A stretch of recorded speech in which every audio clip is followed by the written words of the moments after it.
नमस्कार मो दीप्ति आप देखुं कर्मण्य न्यूज। आज आम अच्छे बहुत विधानसभा क्षेत्र में तो चलतु जाना एठिकार जो ग्रामवासी अच्छा से कौन कहते एठिकार सर्वांगीन विकास किपर चलती कौन सर आपण ना धन्यवाद सर। सर आपण बर्तमान जो बौद्ध विधानसभा इलेक्शन चली से कौन भावुं कि बौद्ध रे किसी माने डेवलपमेंट कार्य होई ठीक अच्छे सर।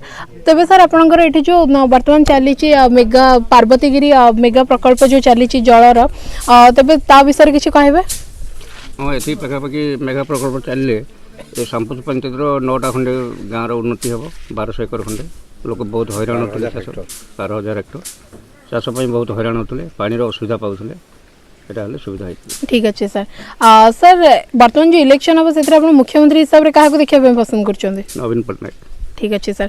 एवं स्थानीय अंचल आप एमएलए क्या देखा पसंद कर धन्यवाद सर। सर आपण का ना मिहिर कुमार खन्ना धन्यवाद सर। सर आपण एठिकार तो जड़े बासिंदा तेज आप कहतु ये जो बर्तमान पार्वतीगिरी जल मेगा प्रकल्प चली विषय से जदि से मैंने सरकार को जो मंजूर आसी ग्रामवासी केते उपकृत हे आम ग्रामवासी 100% उपकृत ठीक अच्छे सर। केवल ग्रामवासी या पाखाख के विषय किसी कहतु 9 खंड गाँव भर उपकृत हे सामुद्रपुर फकीरपुर बरझुली विष्णुपुर भरतापुर सांपोज घोरड़ा ये सब उपकृत हे ठीक अच्छे सर। ये केतरा पंचायत एवं केते हेक्टर गोटे पंचायत एवं 12,000 हेक्टर पाखापाखि जलसेचित हो धन्यवाद सर। एवं सर आपण वर्तमान जो चलित इलेक्शन चली मुख्यमंत्री हिसाब से क्या देखा पसंद करेंगे नवीन पट्टनायक को ठीक अच्छे सर।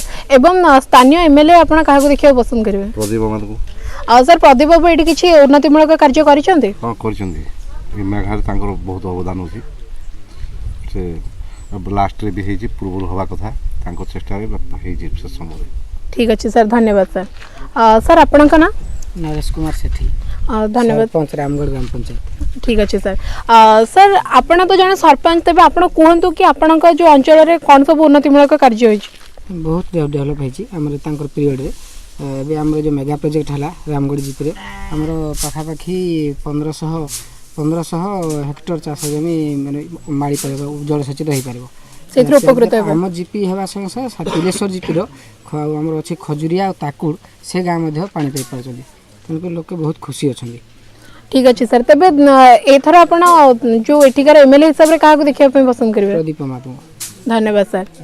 सर वर्तमान कहतु कि वर्तमान जो चली एठिकार प्रकल्प जो मेगा प्रोजेक्ट विषय तापर किछि आपनकर कोन अछि मतामत मेगा प्रोजेक्ट आम चलले कि बहुत लोक आम चाषी भाई मैंने जल सेत हो पारे आमर 12,000 हेक्टर चाष पानी मार सांपोज बरझिली सामनपुर बरझिली भरतापुर फकीरपुर विष्णु ये सब गाँ गुड़ा सब चाष ठीक अच्छे सर।